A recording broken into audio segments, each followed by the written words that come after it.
사랑하는 성도 여러분, 오늘은 성탄절 전날 주일입니다. 오늘은 참 특별한 주일이라고 생각이 되는데요. 내일이 성탄절이기 때문에 특별하다고 할 수도 있겠지만 그에 앞서서 오늘은 우리의 자녀들과 다 함께 예배하는 온 세대 예배이기에 좀 더 특별한 것 같습니다. 그리고 무엇보다 또 선한목자교회에서 파송 나오신 또 성도님들과 처음으로 함께 예배하는 날이 바로 오늘인데요. 그래서 오늘의 이 주일이 더욱더 특별하게 느껴지는 건 아닌가 생각하게 됩니다. 예수 동행교회로 오신 우리 파송 선교사님들 주님의 이름으로 환영합니다. 우리 파송 선교사님들 향해서 우리 박수 한번 할까요?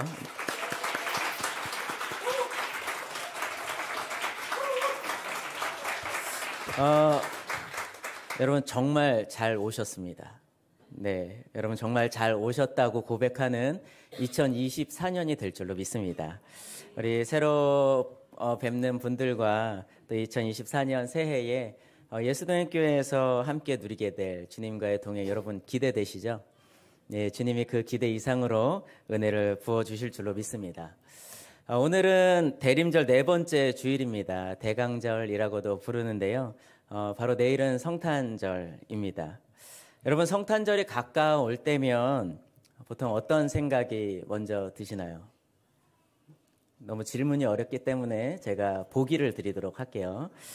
첫 번째, 성탄절이 가까이 오면 왠지 기분이 좋다. 1번입니다. 자, 2번, 성탄절이 가까이 오면 왠지 부담이 된다. 2번이에요. 제가 하나, 둘, 셋 하면 마음속으로 그냥 생각하시면 됩니다. 하나, 둘, 셋. 네, 그렇죠. 1번을 고르신 분들은 대부분 누군가에게 뭔가 선물을 해야 될 것 같은 그런 부담감이 있으신 우리 부모님들이나 우리 어르신들이 아닐까 생각이 들어요. 우리 주일학교 아이들이 좀 웅성웅성 거리는 걸 보니까 주일학교 아이들은 다 2번을 고른 것 같습니다. 그렇죠? 1번인가요? 1번이네요. 아유, 죄송합니다. 바뀌었네요. 네, 1번을 고른 것 같아요. 네, 이제 선물을 부모님이나 친구들에게 선물을 받을 기대를 잔뜩 하고 있는 우리 아이들. 네, 여러분 2번 왠지 모를 부담을 갖고 계신 분들이 대다수 이곳에 모여 계십니다. 오늘 성탄절은요. 사실 우리 그리스도인들에게 뿐만 아니라 이제는 믿지 않는 사람들에게도 왠지 특별함을 가져다주는 날이 된 것 같습니다.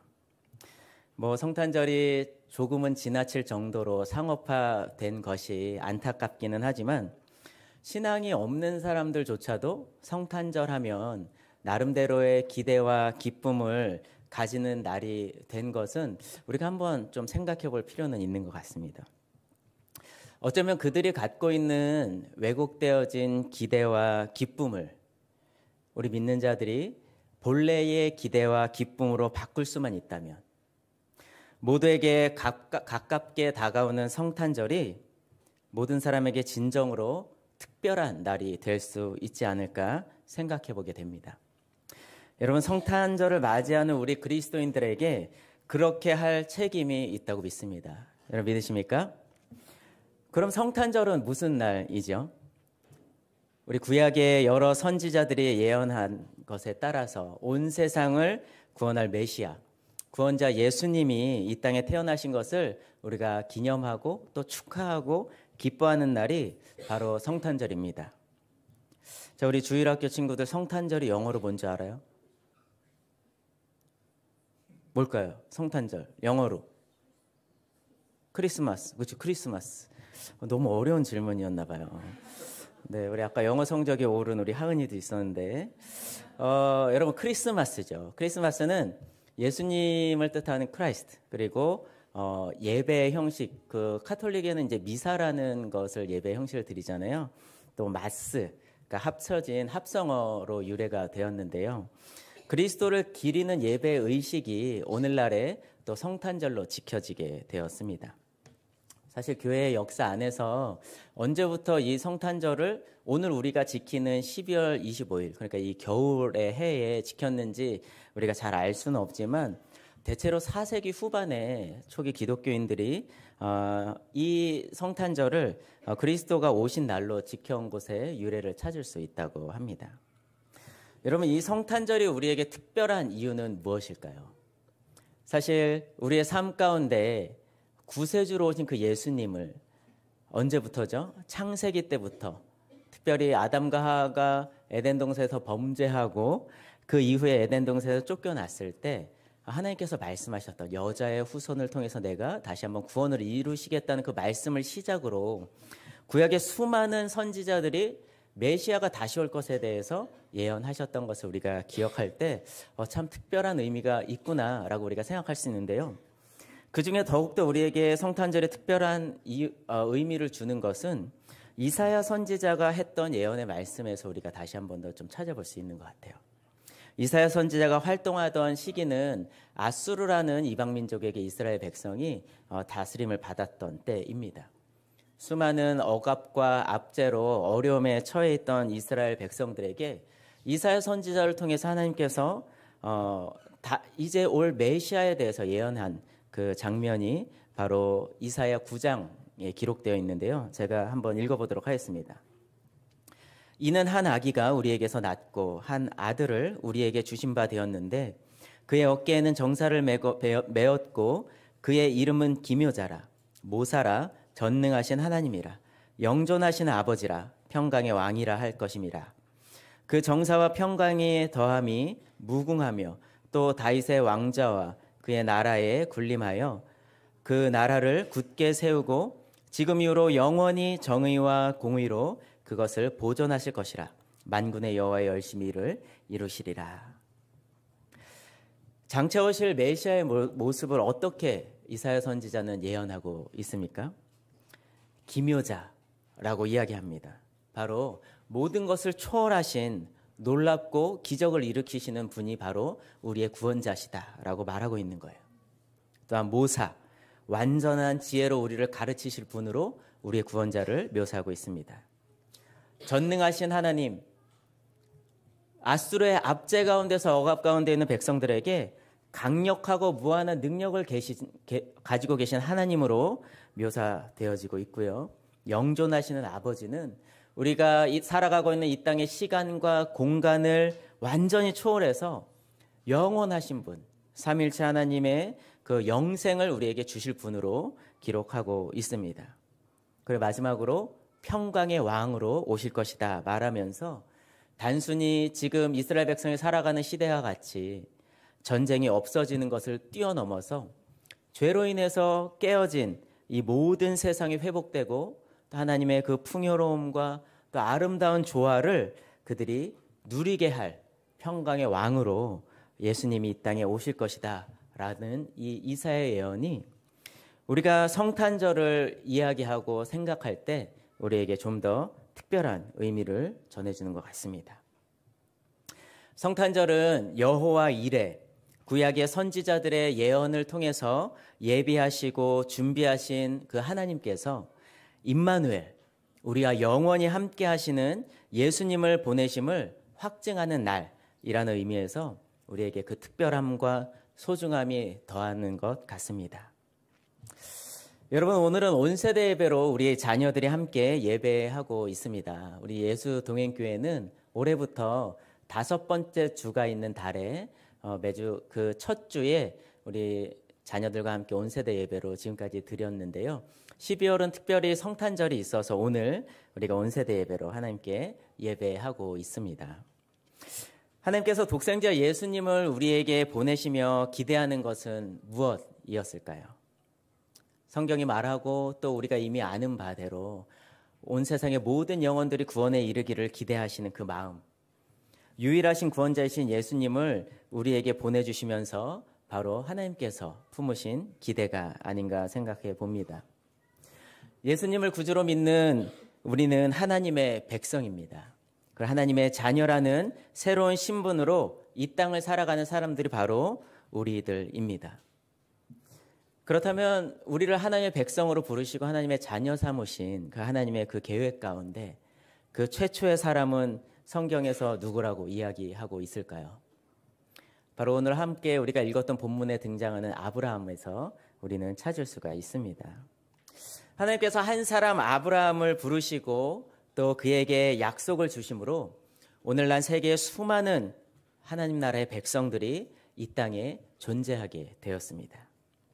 저는 오늘 말씀을 준비하면서 예수님을 이 땅에 보내실 때 하나님이 가지셨던 기대, 곧 이 땅이 하나님 나라 백성으로 가득할 것에 대한 주님의 그 기대가 바로 아브라함을 부르실 때 가지고 계셨다는 사실을 다시 한 번 더 보게 되었습니다.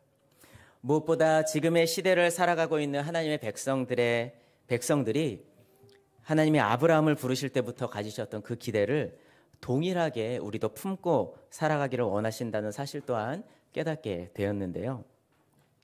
오늘 본문의 말씀을 통해서 여호와 이레에 하나님이 기대하시는 것이 우리가 기대하는 것으로 깨닫게 되어지고 또한 고백되어지는 오늘의 시간이 되기를 주님의 이름으로 축원을 드립니다. 오늘 본문을 함께 보도록 할까요? 오늘 본문은 어떤 이야기죠? 아브라함이 100세에 얻은 아들 이삭을 하나님께서 하나님의 명령에 따라서 번제물로 바치기 위해 모리아라는 땅, 그곳의 산으로 향하는 이야기가 오늘의 본문의 이야기입니다.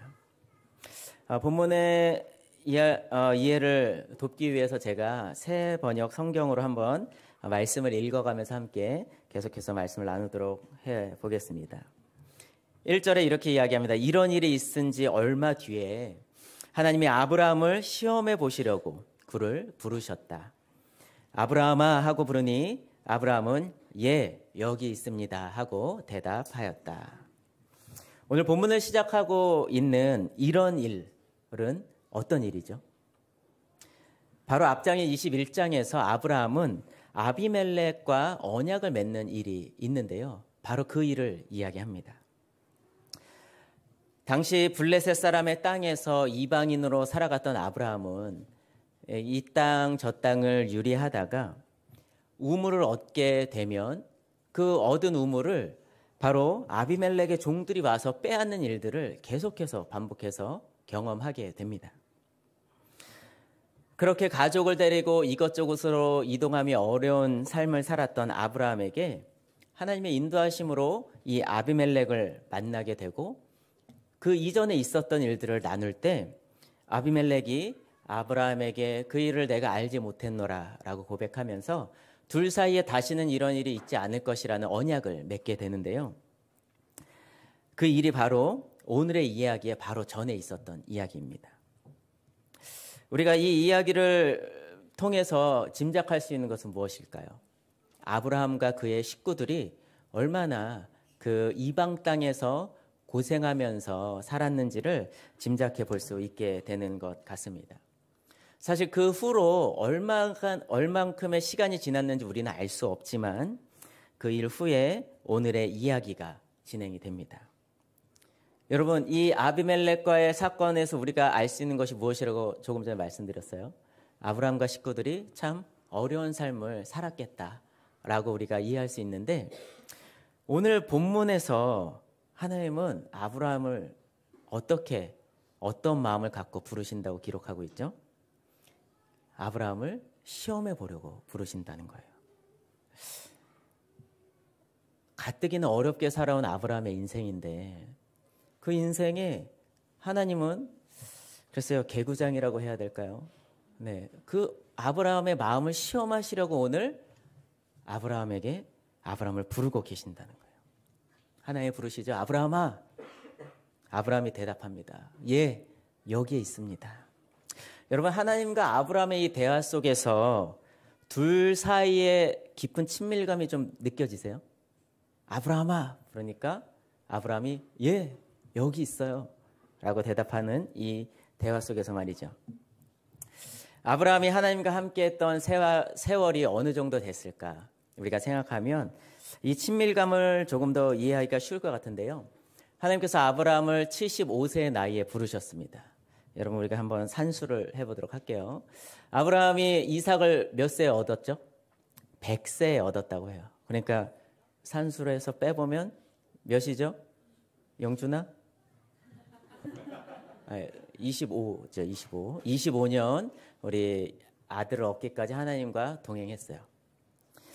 그리고 오늘 본문에 보니까요, 또 한 가지 단서가 있는데 6절에 번제를 쓸 장작을 이삭이 지었다는 것으로 보아서 여러분 산을 오르는데 장작을 지고 올라야 한다고 한번 상상해 보세요. 이삭은 어느 정도 성장했어야지 그게 가능할 거라고 혹시 보이세요?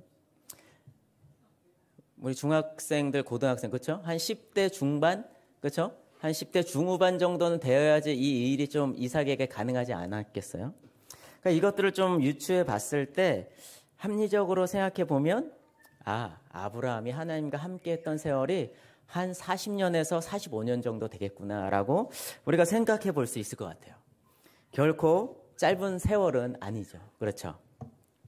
여러분, 하나님을 알기 시작하고 한 45년쯤 되면 하나님과 이런 친밀한 대화를 할 수 있다고 성경은 우리에게 가르쳐주고 있는 것은 아닙니다.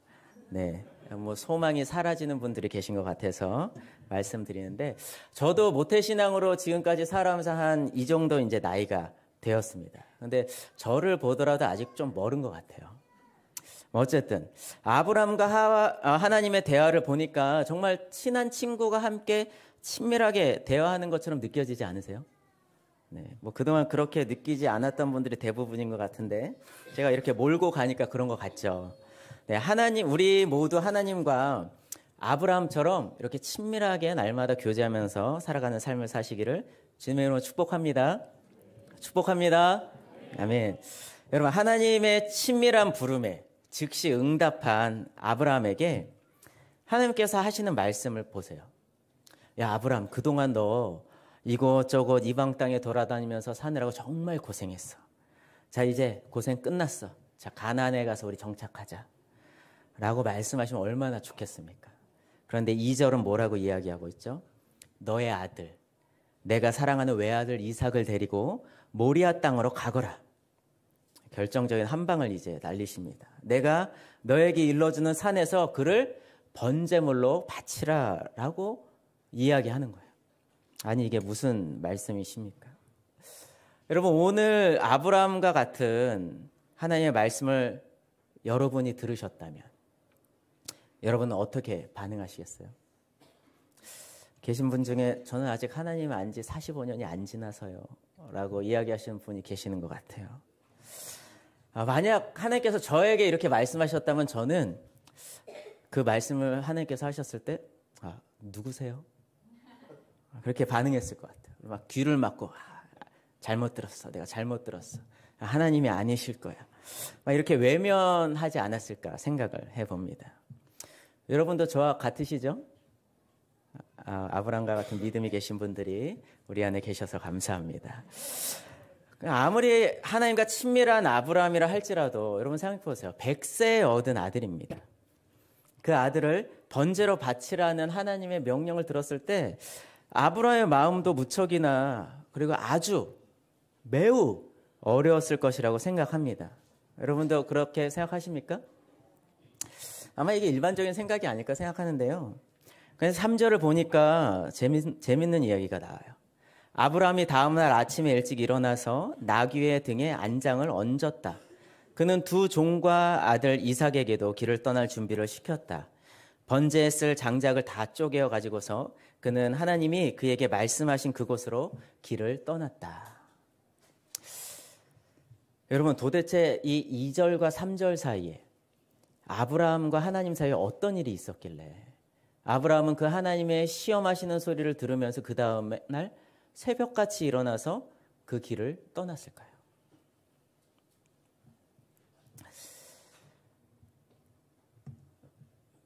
우리는 먼저 아브라함이 이삭을 바라보면서 100세에 얻은 그 이삭을 바라보면서 지난 40년, 45년의 세월 어떤 마음으로 기도를 했고 아이를 바라보면서 양육을 했을까 한번 생각해 보아야 할 것 같습니다. 100세에 얻은 아들입니다. 이삭이 태어났을 때부터 아브라함은 이삭을 바라보면서 하나님께 이렇게 기도하지 않았을까 싶습니다. 자신이 늙었다는 것을 너무나 잘 알고 있죠. 이제 내가 언제 이 아들을 이 땅에 두고 떠나야 할지 모른다는 사실을 아브라함은 너무나 잘 알고 있었을 것 같아요.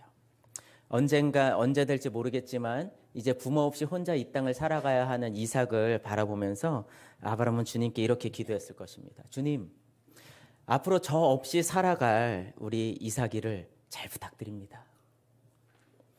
그리고 또 자신처럼 계속해서 이 이방 땅에서 이방 땅을 유리하며 살아가야 할 이삭의 삶을 보면서 또 이렇게 아마 기도했을지 모르겠어요.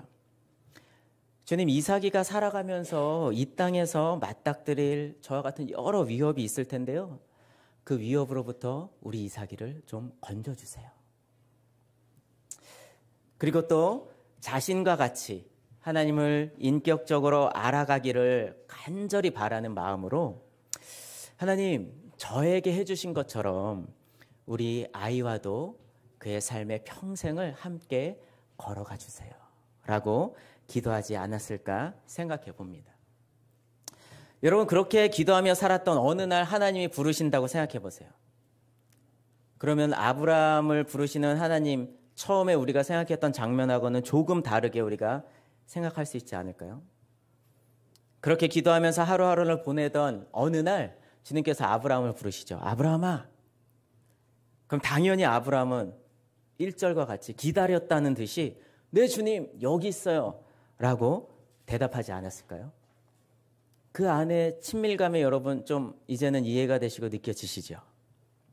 이런 전 이해를 가지고 제가 청소년 사역을 전문으로 하는 서지성 목사님이란 분이 이 본문에 대해서 쓴 글을 상당히 인상적으로 봤는데요.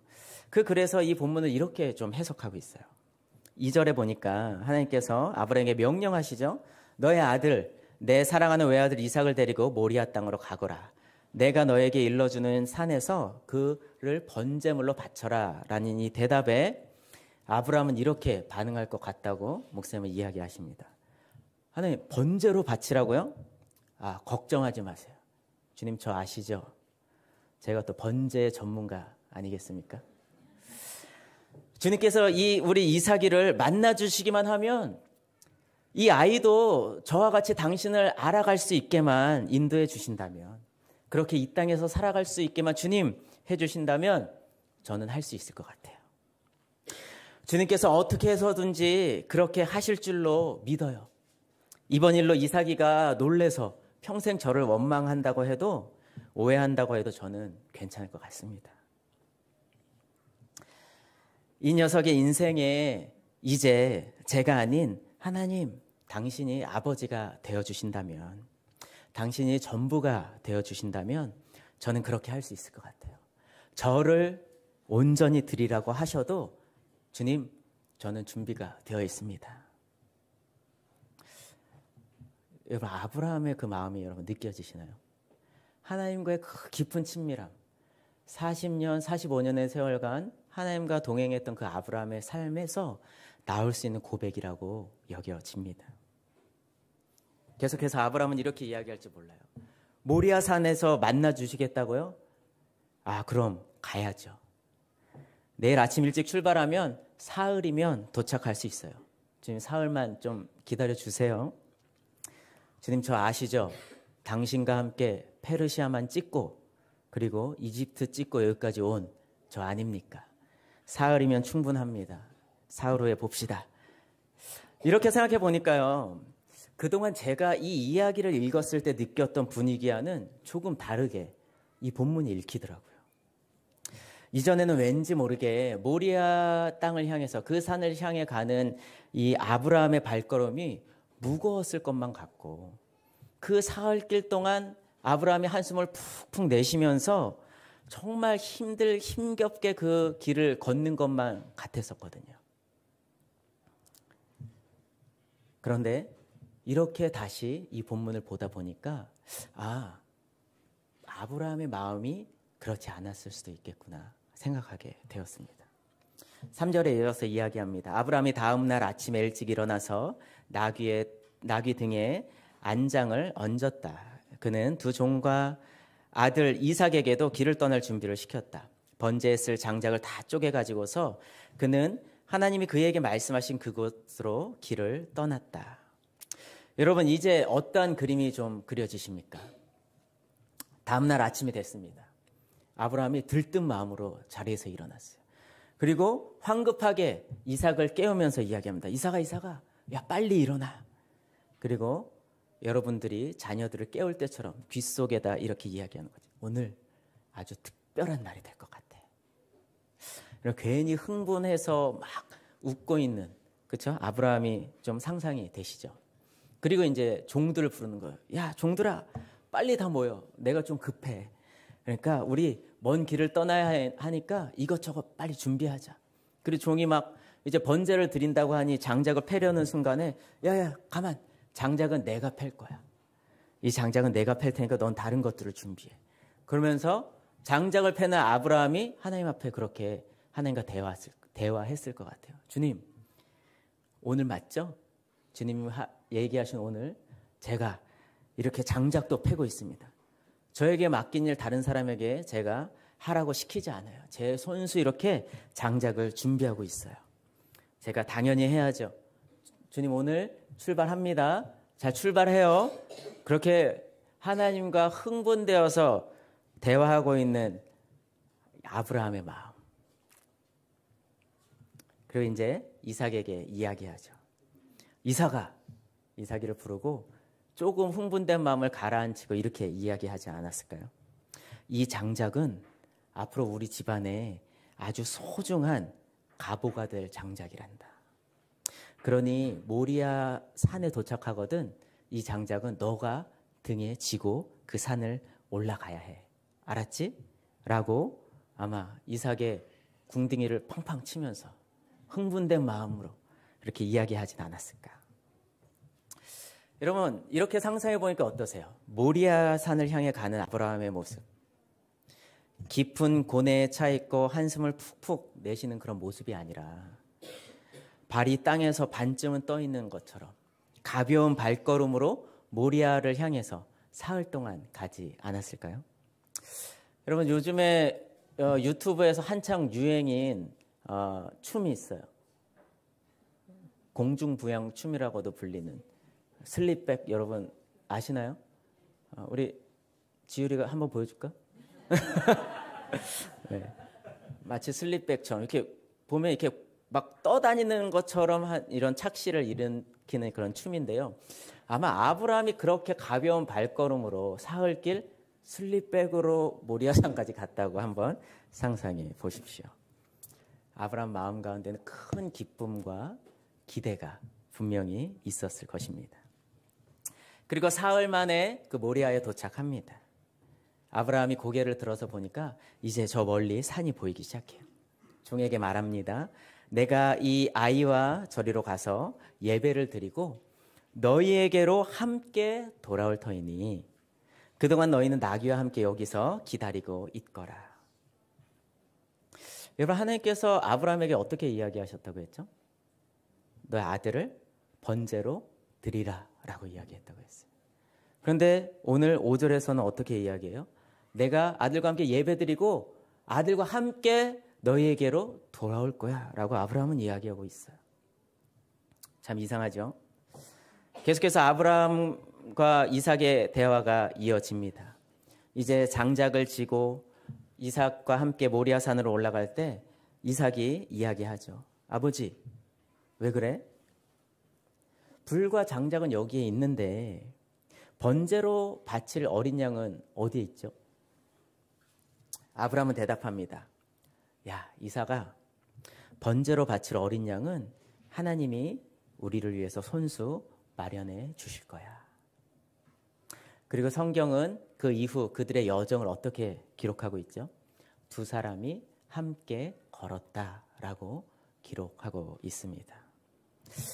사랑하는 성도 여러분, 아브라함이 100세에 얻은 외아들 이삭을 번제물로 바치라는 하나님의 명령에 순종할 수 있었던 이유가 무엇일까요?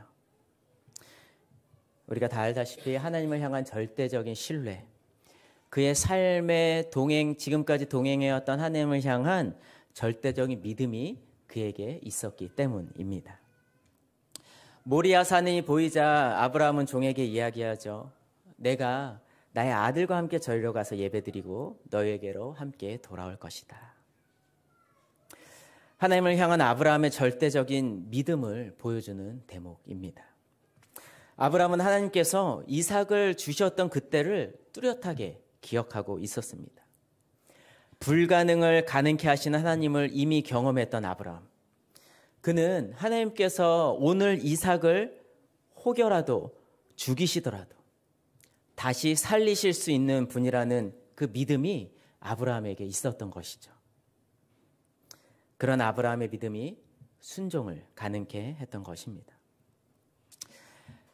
하나님이라는 존재를 처음 알기 시작한 이후 하나님은 아브라함의 삶에 매 순간 함께 하셨던 분이었습니다. 본문은 이를 함께 걸었다는 표현으로 우리에게 그 의미를 더해주고 있는 것입니다. 하나님이라는 존재. 그런데 더 놀라운 사실은 이 사건 이후에 이삭의 삶을 통해서 우리가 발견하게 돼요.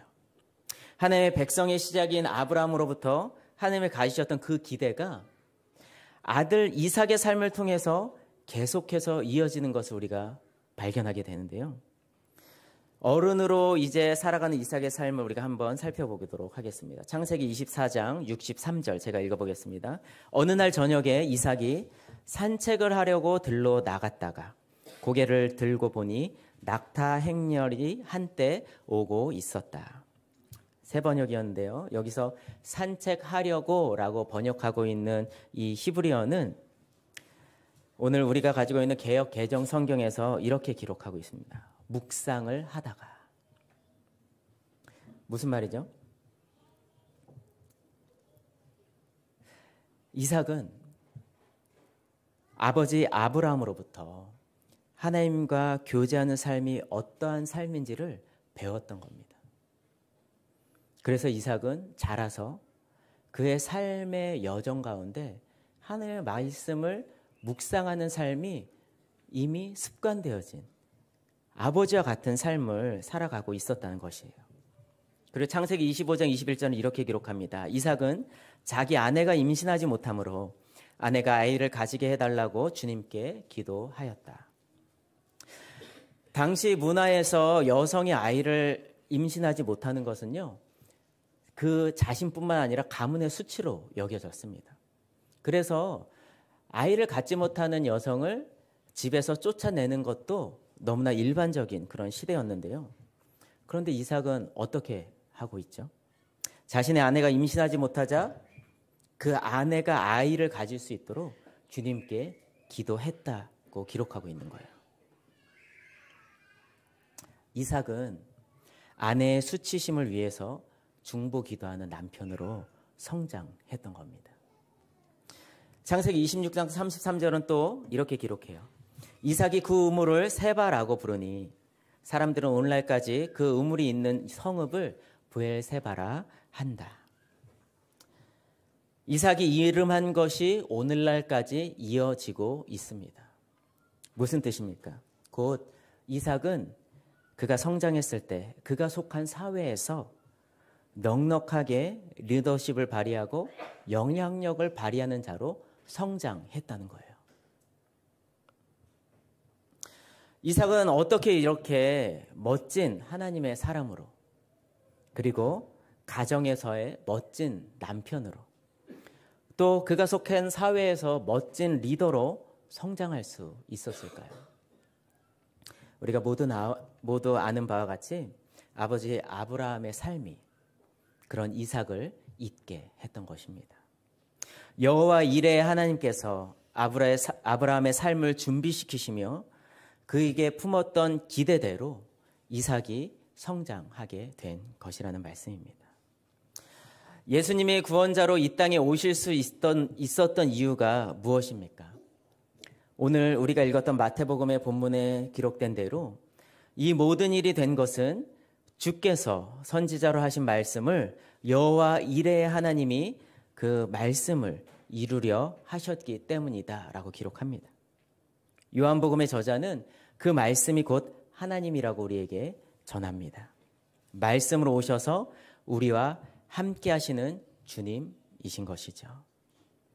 사랑하는 성도 여러분, 온 세대 예배로 특별히 성탄절 전날 우리 자녀들과 함께 예배하는 이 시간에 아브라함과 같이 하나님께서 우리에게 또 우리 교회에게 기대하시는 부르심과 역할이 있다고 저는 믿습니다.